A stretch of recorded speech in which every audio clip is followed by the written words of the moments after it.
Carolyn Dube here, and today I'm here to tell you I went too far. I was playing around on a piece of cardboard and trying some different supplies, playing around, not really thinking anything in particular, and suddenly I started to really like what I was doing. Like the look of it, like the feel, so I decided to add more. Well, guess what? It went too far.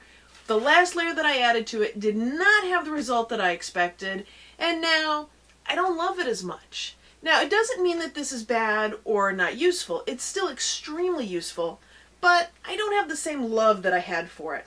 Now, is that a mistake? Is that a failure? No. That is absolutely an oops, an outstanding opportunity that presented suddenly. So I didn't have what I expected. Okay, but I have something else now. And I'm going to show you how I took this cardboard and created some words to add into my journaling. So here's what the cardboard looks like. It's got lots of texture. It's great in its own way, but I'm not going to use this whole thing because I don't want a whole thing of this. I want to make smaller cards or smaller pieces with words on them. So I'm just going to cut off chunks of this without a lot of thought, and I'm going to work on smaller pieces. Then what I'm going to do is grab my stencil. This one's called Verbiage from over at Stencil Girl. And with this stencil, what I'm going to do is pick some words that I want to use to put on this. And the word I want to put on this one is observe. And when I designed this stencil, the way I did the words is I've got both the present and past tense of things.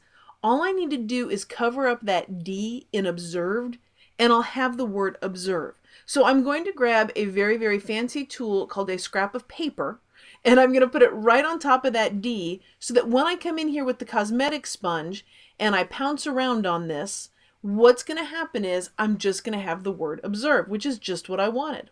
So as I lift that up, there I've got observe with no D. Now, oh look, there's a little smudge of paint. Oh, like anybody's really going to notice on this, but you know, hey. If I want to go back because I didn't get enough of the E on there, it wasn't showing up the way I wanted, I just line the stencil back up and put the E back on. Oh look, another smudge. Oh, imagine that. Of course, you're used to seeing smudges on my stuff. So now that I've got the word on there, now I'm going to cut it to the length that I want, and I'm going to grab that scrap and put another word on it. Hardest part for me is choosing which word I want to put on there, and I decided this time that I want to go with the word start.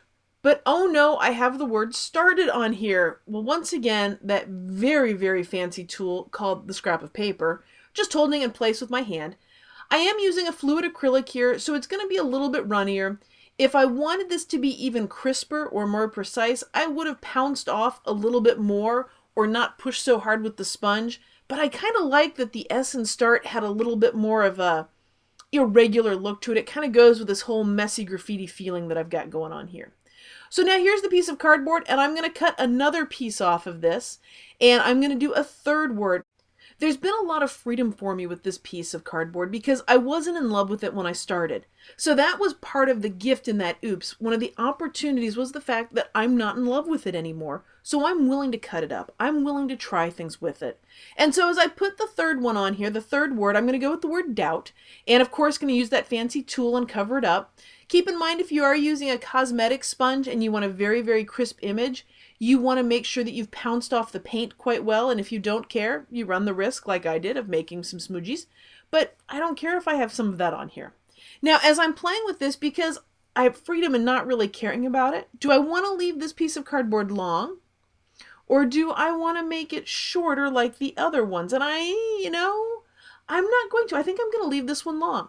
So now that I've got these words, how am I going to use them? Are they going to be in an art journal? Am I going to make a card with them? Am I going to put them on a canvas?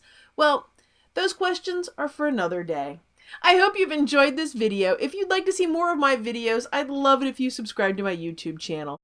And of course, I'd love it if you stopped over to the blog at acolorfuljourney.com and said hello.